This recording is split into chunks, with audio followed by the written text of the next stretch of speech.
What's up everybody, welcome back. So today is going to be pretty much a continuation of the previous episode. We're going to do some smaller quality of life stuff, and I also want to take a look at adding our stamina bar. So for the quality of life stuff, I want to add hints for the ammo and the weapon pickups. I want to make sure we cannot pick up ammo if the weapon is already full. Automatic reloading when the clip is empty, things like that. And as I mentioned, I want to add a stamina bar as well, so then we're going to consume stamina if we are dashing, and the stamina will regenerate automatically, and if we do not have enough stamina, we'll get a message on screen as well. So that's pretty much what we're going to do today. For the weapon wheel, I also have a very small update. Right now, if we pick up a weapon and we want to replace something, it's going to show the DPS over here with a decibel number, and I think that looks a bit messy, so we're gonna clean that up as well. So yeah, that's pretty much it. If you like the series, please consider leaving a like. If you want to get your hands on the project file, you can become a YouTube member or a Patreon, and then you will get access to premium channels in the Discord, and there's also a download for the project in there. So let's get started with today's video. So let's start with the small weapon wheel update. We want to go to the widgets folder and open our weapon wheel. So this is the DPS text. So I'm gonna select it and then search for the references. So we only set it in this function over here, and we're simply using a toText node. So that's why the float is displaying decimal numbers. So we can pretty much just replace it with truncate, for example, and then plug it into the format text, and that will fix the issue. So now we have a nice rounded number in there, and we could do the same thing for the damage. So right now I'm using round numbers for the damage, so there shouldn't be any decimals in there, but you never know. So we can truncate this one as well and replace the toText node. So we want to disconnect the text first and then plug in the integer, so it changes the wildcard. So those two will fix the layout for the DPS wheel, or weapon wheel DPS text. So that's done. Now I want to take a look at adding a hint for picking up ammo and weapons. So in the same way that we did for the health pickup in the previous episode. So I'm gonna go to the pick up a weapon over here. And what I want to do is basically display it on the HUD message when the player picked it up. So we can simply add it right here after the player picked it up and it was true. And our benefit is that the pickup function is already been called then. So we can go into the pickup function and make sure that we grab the weapon name from the data table in here. So we can store it in a variable, and then we can display that later on the HUD. So we're gonna go into the pickup function, and then if we follow the bunch to the right before we check if it's a new weapon, we're getting the data table, and from here we can get the weapon name. So we're gonna enable the weapon display name, and then we're gonna promote it to a variable, not local but normal. So this is going to be the weapon display name, that's fine. And make sure that we actually set it, so we can plug it in right over here, for example. That doesn't really matter. And we do want to make sure that we copy it and then go a little bit down, so we have the branch where we replace a current weapon in our inventory. And over here we're having a separate data table getter, because this is a separate branch. So we want to make sure that we also set it over here. So just make a little bit of room and also set your weapon display name over here. Nope. And plug it in. So now we can simply go back to the event graph, and if our is item picked up is true, we can display a message to the player. We do want to add a little check over here to check if this was a weapon or an ammo pickup. So we're going to plug in the ammo pickup boolean. And then we can change the message a little bit depending on what it was. So now we can drag off the player character from the event. And we can simply call our client HUD show player hint. So we created this in the previous episode. And this will simply display a little message on the player's HUD. So if the ammo pickup is true, we could say something like ammo and then the name of the weapon. So I'm going to format the text. And I'm going to do it the other way around. So first the name of the weapon, that's an open bracket, a close bracket. And then I'm simply going to say ammo. And we can plug in the weapon display name over here. And all we need to do now is create some text color. So I'm going to make a slate color and I'm simply going to keep the text white. So that's all ones over here. And that should be good to go. Now if it's a weapon pickup, I'm simply going to display the weapon name. So I'm going to plug in another one of the HUD show player hint nodes. And then make sure the target is our player character. So we can grab the same color over here, that doesn't really matter. And for the display name, I'm simply going to plug in it to the newsfeed text. So I'm going to display the weapon name. And then down here we have the event where we replace a weapon from the inventory. So in this case, it's always a weapon. We're not replacing ammo. So we can simply make sure that if this is true, we also call our client HUD show player hint. Plug it in the true bin and then grab the color over here if you want to, or create a new one and make sure you plug in the player character. And after that, destroy the actor. So that should work. So now if we pick up a weapon or ammo, it should give a little hint on our message feed. So that's good to go. So let's run a quick little test to see if those two things are working. And then I can kind of explain what I want to do for the ammo pickups. So first of all, we changed the WeaponWheel DPS. So let's pick up some weapons over here. And that's looking better. So the decimal numbers are gone. So that's good to go. And if we pick up a weapon or ammo, so I didn't, yeah, there's actually a hint on screen if we pick something up, so that's good to go as well.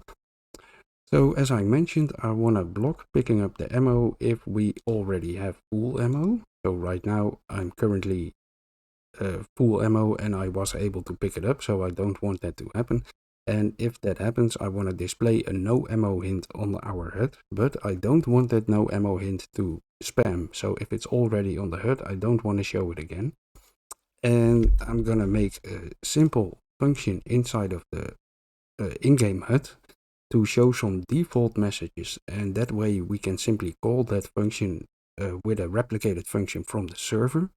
And in this case, we only need to pass on a boolean instead of some text strings, and we don't need to compare those text strings to make sure our hints overlap, so we have multiple hints of the same text.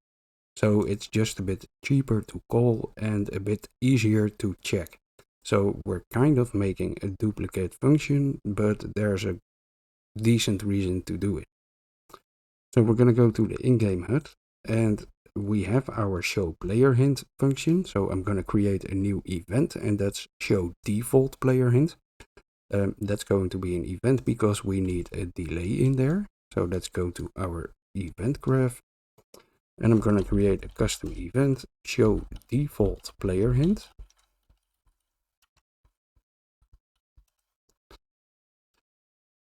So we're going to use booleans, as I mentioned. So we're going to create a new variable, and that's going to be, oh, that was a function. Well, it didn't register anyway, so a new variable. So this is the hint for full ammo. So I'm going to say is hint visible, and then ammo weapons. So we're also going to have one for ammo equipment. And then if we want to show this hint, we're going to say ammo full weapons. So we can simply enable this boolean. So let's add a branch first and make sure that we actually want to enable this hint, because we're going to add multiple in here. Then we're going to add a second branch. and check if it's not already visible. So we're going to plug in our isHintVisible ammo weapons. If it's false, we can set it to true and then create the hint. And to create it, we can simply add a widget of our newsfeed row. So we're going to create a widget and we're going to create our newsfeed row. So the owning player, we can grab it from the variables, our shooter PlayerController. The text is going to be ammo full. And then I'm going to make the text color a little bit red. No, not a reroute node. Make a slate color. And I'm just going to make it a little bit of reddish. Something like that. So we have the widget created and then we want to add it to our vertical box. So vert box player hints. We're going to grab this and we're going to add a child. Plug it in and make sure you connect the return value as the content. So after that we need a delay, and by default our newsfeed hints stay on screen for 3 seconds. So if you change that, you want to change the value of the delay in here as well, but I'm going to set it to 3 seconds. And after these 3 seconds, the newsfeed hint widget, it's going to delete itself. So then all we need to do is set this variable back to false. So isHintVisible. So now we can simply call this event and only enable a boolean, and this will also make sure the event doesn't get spammed on screen. There will be only one at a time. So let's compile and save it. Now we need to go to our hero base character to make sure that we can actually call this event from the server. So we're going to go to characters hero base. And in the previous episode, we added the client HUD show player hint. So we're going to make a similar one for the default hints. So custom event and then a client HUD show default hint. So we need to make sure we replicate it to the owning client. So the server is going to handle all the ammo pickup stuff. And if the server notices we're full of ammo, we need to send it to the client. So then we're going to grab the in-game HUD and we're going to call our show default player hint. So we can plug it in and make sure we pass on the variable. So now we only need to enable one boolean and pass that on, and we don't need to pass on text, which is quite expensive, and also we can skip the color. So this is just a bit cheaper. Let's compile and save this. And then we can go to our pickup weapon to make sure it actually works the way we want to. So let's go to gameplay loot and open our pickup weapon. And in here in the pickup function, we can simply add a small check to make sure we can't pick it up if we have full ammo. So over here we're checking if this is a new weapon and we're setting our ammo values. So if it's not a new weapon, the player already has it, we're getting the ammo values from the player character and we're also getting the maximum values.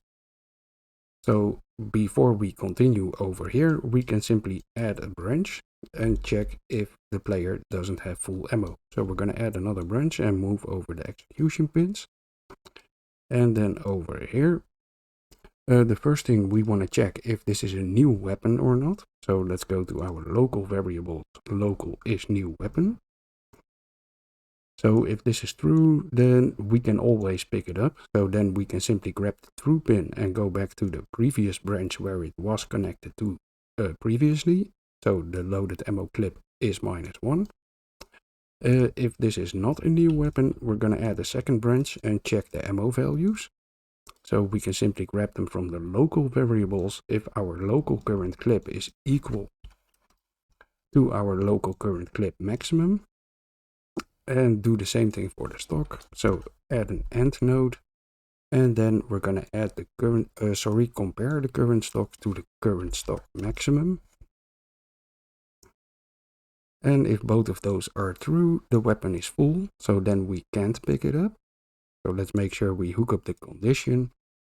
If this is false, we're going to go back to the previous branch and we can continue picking up the weapon. If this is true, we need to grab our local isItem pickup boolean and we need to set it back to false because previously over here we already set it to true. So make sure we set it to false over here. And then we can go to the beginning of the function to grab our player character reference and drag it all the way over here. So then we can call our show default player hint and make sure we enable the bool for ammo full for weapons. So then we don't need to do anything else. So we want to continue to the return node, and that's this upper branch over here. So we can simply hook it up over here and we are good to go. So this will make sure that the ammo pickup is blocked, or a weapon pickup as well, if our ammo is full, and we get a nice little message on screen. So one quick and simple thing I want to add as well is automatic reloading when our clip is empty. So if we go to our hero base character, we can pretty easily add that. So I'm going to simply look for my input action reload, so my reloading event. And this is triggered locally because this is an input event, and we want to make sure that we can make a call from the server if the server determines we have no ammo. So the server handles all the firing and stuff, and if the server check for ammo returns false, we want to trigger reloading. So we're going to create a custom event, and we're going to call this something like auto reload. Then we need to make sure we set it to run on owning client, so the server can call it, it will return to the local client, and then we can simply plug it in over here, so we can handle everything in the same way as we did before. And then all we need to do is go to our server fire weapon event, and go all the way to the end over here. So in this event we're checking our current ammo. If can fire is false, we are aborting and stop firing. So we kind of still want to do that, but we want to make a separate branch. So let's get rid of this. And let's move this out of the way a little bit. So if check ammo can fire returns false, we're still going to set our is firing and fire button pressed pools. So we're going to set those to false. And then we can simply call our auto reload event. And this will trigger reloading if we can do it. So this is all we need to do. Pretty simple and good to go. So let's run a quick little test for those two things, and then we're going to take a look at stamina. So I'm going to keep the test solo for now to speed things up a little bit. So right now I shouldn't be able to pick up the Maverick ammo if I already have full ammo. So I need the weapon first. It should be full, I think. Yes, it is full. So right now, as you can see, ammo full, and it doesn't keep triggering unless the previous hint disappeared. So that's pretty good as well. And the other thing we did was the auto reload. So right now, if I empty my clip, I'm gonna automatically reload without having to think about it. So that's good to go as well. So now let's start taking a look at the stamina bar. So first of all, we need an actual bar on our HUD. So let's go to widgets in GameMode. And I'm not going to make it too complicated. I'm simply going to copy the health bar and give it another color. So I'm going to select my progress bar health, and then I want to right click and wrap it with a vertical box. So that way I can add another one. And I'm simply going to duplicate this one. So rename it. This is my health bar stamina. My progress bar stamina. And let's make sure that we resize the border a little bit. And then I'm going to give the progress bars a little bit of padding. So 2. So they are a bit separated. Now let's grab this bar and I'm going to set the percent to 0.5 so I can see the color. And I want to make it yellow or something. So I'm going to go to style, fill image, and over here let's change the color. And now it doesn't really work because we can select OK over here, that's fine. Down here I have full color and opacity, so it's going to mix and match these colors. So I want to set this one back to white, and that should be good to go. So now we have a yellow bar over here. Let's set the fill percent back to 0. And that's good to go. So we have a stamina bar, compile, and we can go to the graph. So we need a simple function to update this bar. So I'm going to create a new function, call it update stamina. And this function has one input, and that's my new stamina. And that's a float. So for the stamina, I'm using a number between 0 and 100. And for the progress bar, we need a number between 0 and 1. So we need to divide this through 100. And then we can set the percent. So we can set the percent on the progress bar. So we need to grab it from our variables. That's over here. The progress bar stamina. And we can simply set percent.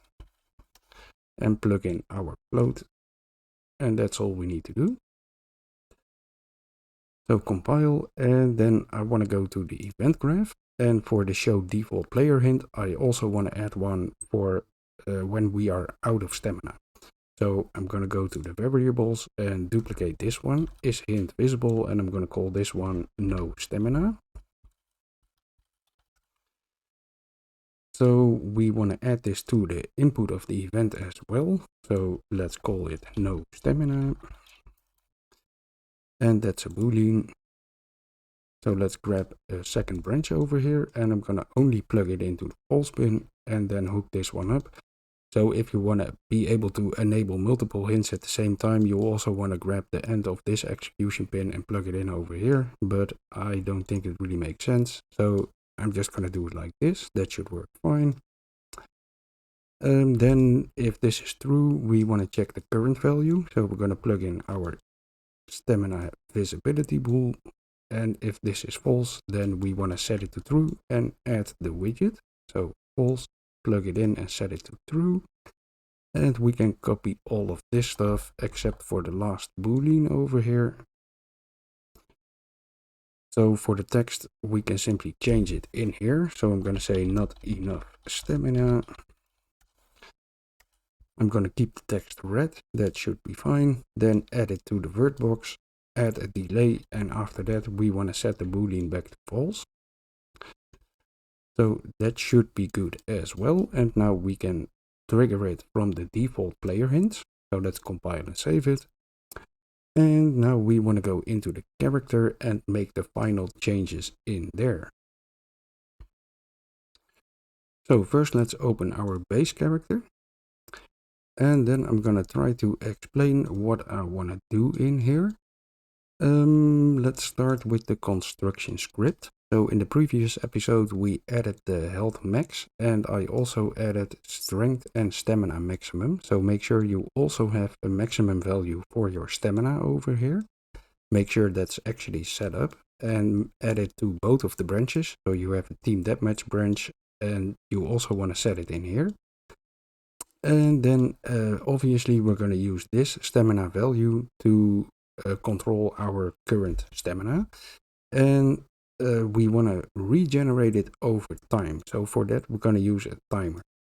And because we don't want the server to replicate that timer every tick pretty much, because the timer needs to update the progress bar, so it needs to be pretty smooth. So we don't want to run this timer on the server and then replicate it to the client, because we're going to end up with a lot of replicated events, especially if there's multiple clients dashing and the server has to run all of those timers and replicate them. So what I want to do is turn this variable into a non-replicated variable, and then we're going to use it on the local client only for the progress bar, and the server is going to keep all of the values to determine if the player can actually dash or not. So the server is still in control, and the client could technically have a different value of stamina, but it doesn't affect if he can actually dash or not. So in the worst case, the progress bar of the client can be hacked to show a different value, but it doesn't actually change the dashing of the player. Hope that kind of makes sense. So what we're going to do, we're going to grab the stamina variable and we're going to set it to non-replicated. And over here in the construction script, we're only running this on server. So we need to make sure that we pass this value on to the client as well.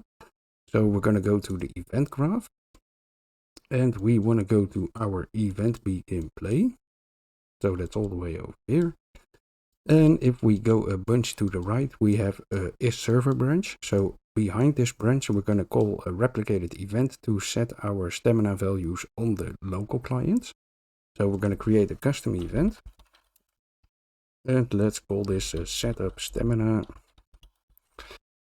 So we want to give it one input, and that's the stamina value. So just stamina, and that's a float. So I'm going to set this to run on owning client, and I'm going to enable reliability just to make sure this executes.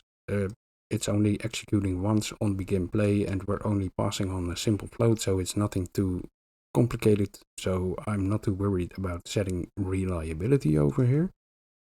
So then we simply want to grab our stamina variable and set it over here.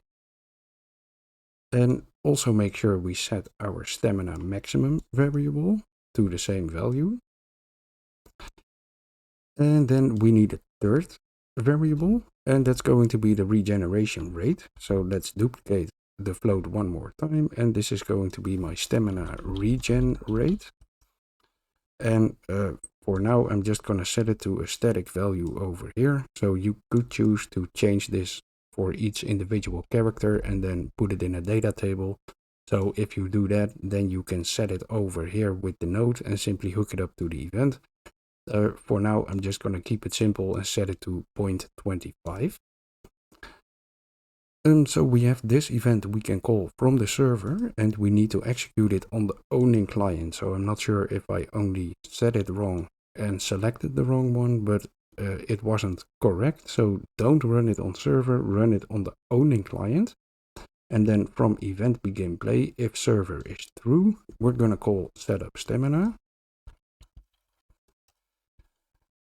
So this will set the value on the client, and we need to make sure we plug in our stamina value from the variables over here.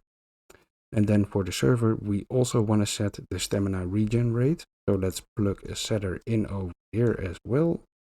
And I'm going to set it to 0.25. So that's good to go. So now the server and the local client both know the correct values.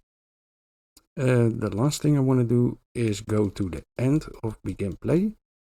So after we selected the weapon, I'm going to add a branch and check if we are locally controlled. And if we are, I'm going to update the HUD stamina. So then I'm going to grab my in-game HUD and call update stamina.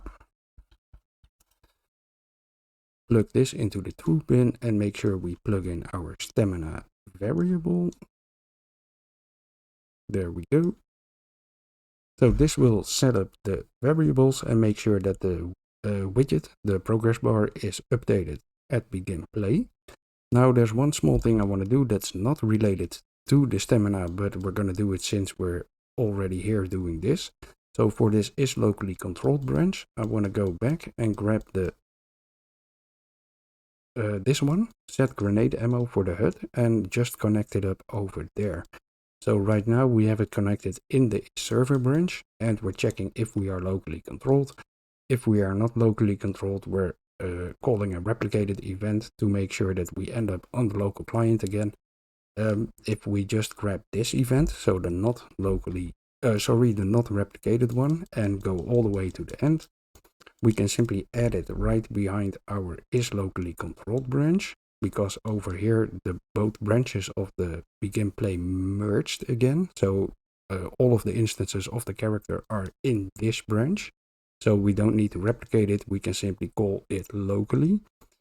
And we need to plug in our grenade ammo from the variables. So let's see, that's probably all the way down here somewhere. Ammo grenade, and make sure we plug it in. So if we add it over here, we can go back and remove the call from here. So this will save a replicated call and also make sure that we update the HUD a little bit later. So I noticed, and that's mostly in editor, that for clients the ammo value for grenades wasn't always updated. So if we do it at the end of the branch, we're going to give a little bit more time for the ammo variable to be replicated. So we did it on the side, although it doesn't really make part of stamina. So we were doing the stamina stuff, and we need to go into the stamina functions right now to actually start using this variable. So let's look for our dash events, input action dash. And let's start working in here. So this is a little bit cramped up. There we go.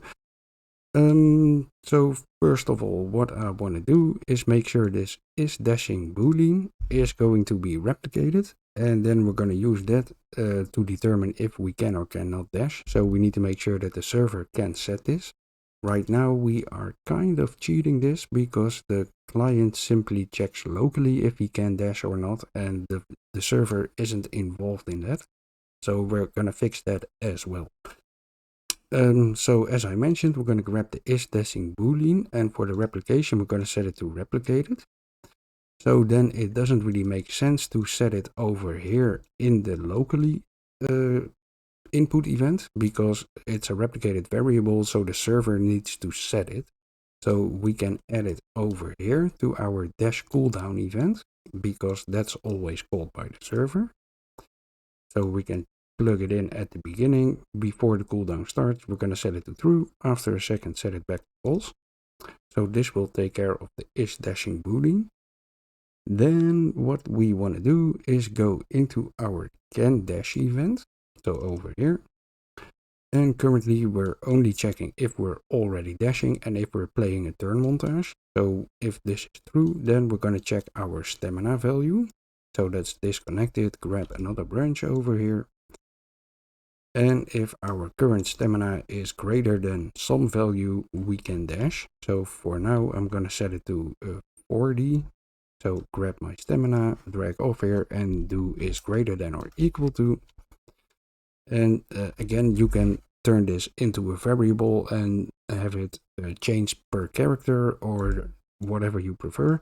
I'm just going to set a static value. So for me, dashing consumes 40 stamina. So I can dash 2 more times, and then I end up with 20 stamina. So I have to wait a little before I can dash again. If this is true, we can dash. If this is false, we cannot dash. So connect it up like this. And then if we go back to the event graph, so this is a local event. So first of all, we're simply going to check locally if we can dash. So we can check with our animation blueprint for the animations and stuff like that. If this is true, we're going to call the other events. And the ability dash will make sure that we end up on the server side if we are not already the server. So we're switching between authority and remote over here. And we need to make sure that if we are a client, so for the remote, we're going to call the server ability dash, and we want to make sure that the server actually checks our can dash as well. So we're going to disconnect this and call our can dash function. So this will make sure it runs server side as well, and the server checks our stamina value.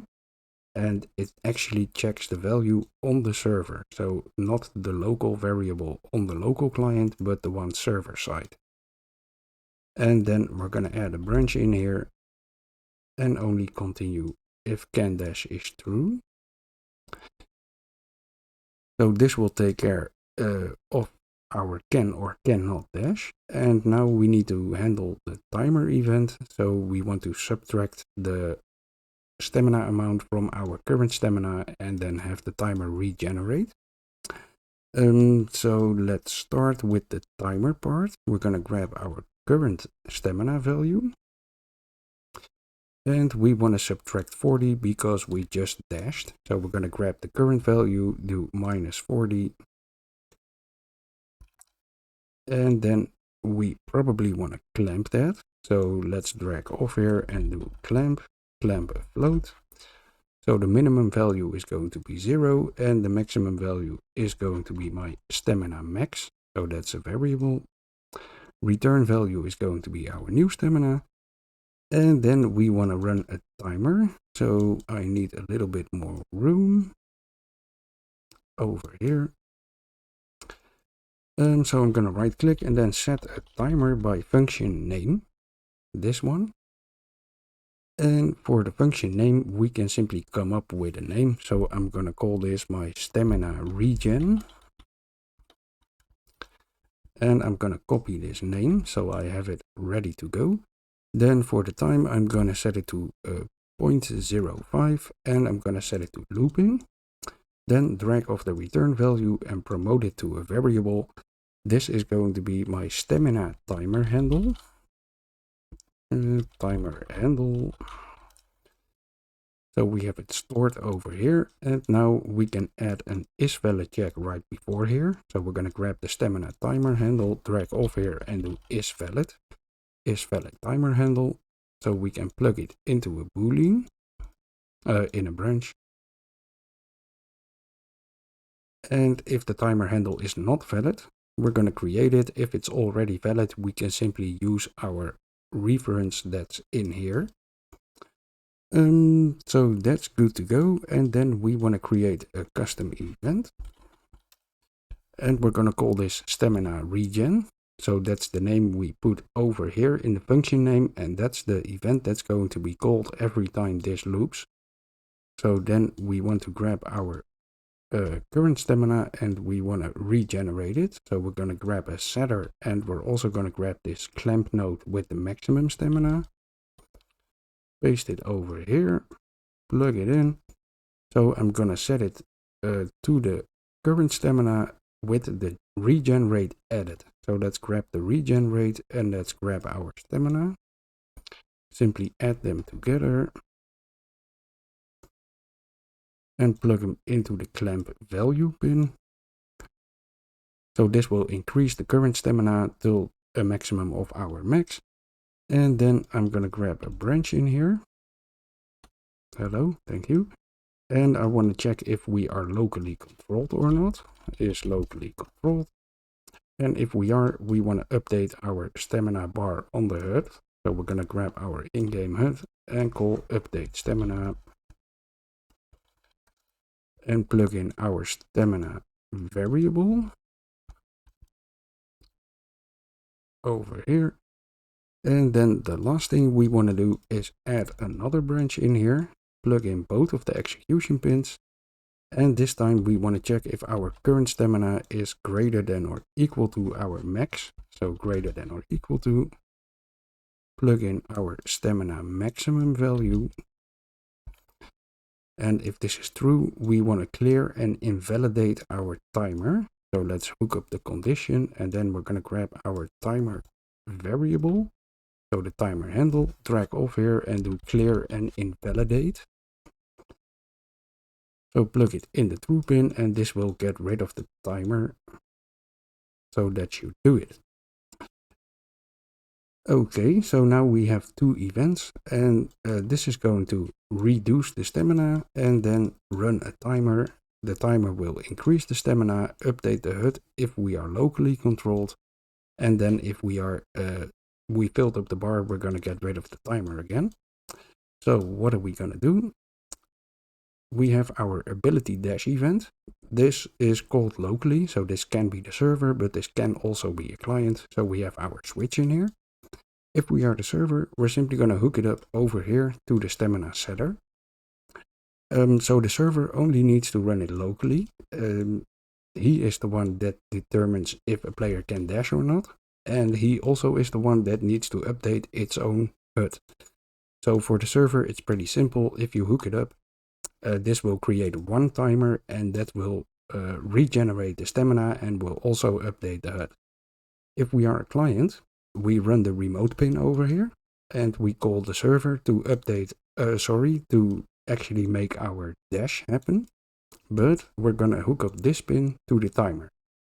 So for the client, this will run locally. It will subtract 40 from the client's stamina value, then create a timer on the local client.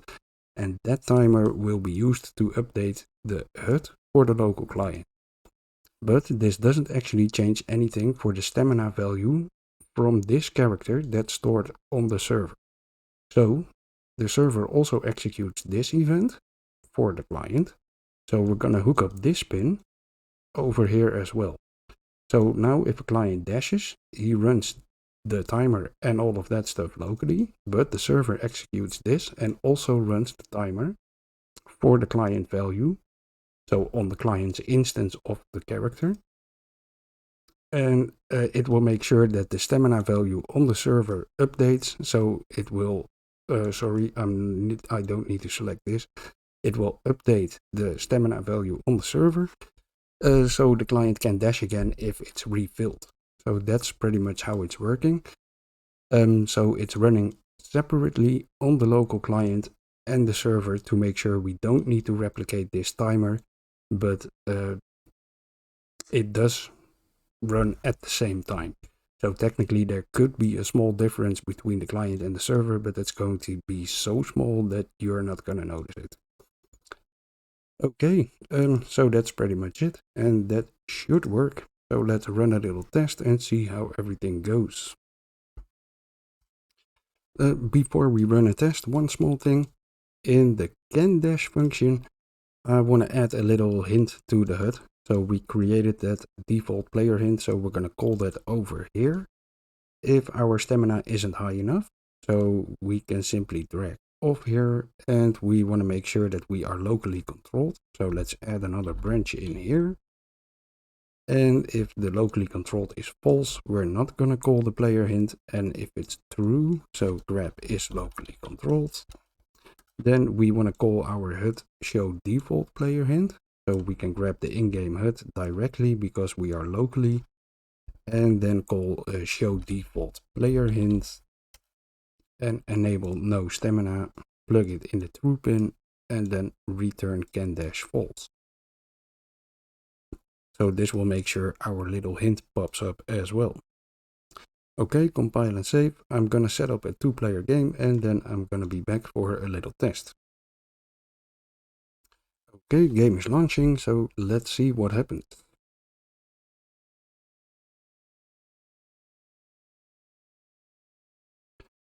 So we both have different stamina values, but that makes sense because we have a different character selected, and in the beginning I thought it was a good idea to give them different values.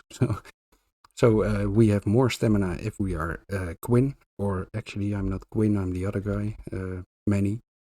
So let's dash, and my stamina reduces, and you can see it regenerate as well, so that's working. And if I try to dash when I don't have enough stamina, nothing happens, and I get my little hint on screen. So that's working client side at least. So let's check server side as well. So the dashing and the regenerating works, and if I don't have enough stamina, it's also not dashing, and I get my little hint. So that seems to be good to go. We have our dashing added, and that's pretty cool. So thanks for watching, everybody. I hope you enjoyed the video. If you did, please consider leaving a like, and I'll be back soon for more. Talk to you later, guys. Bye bye.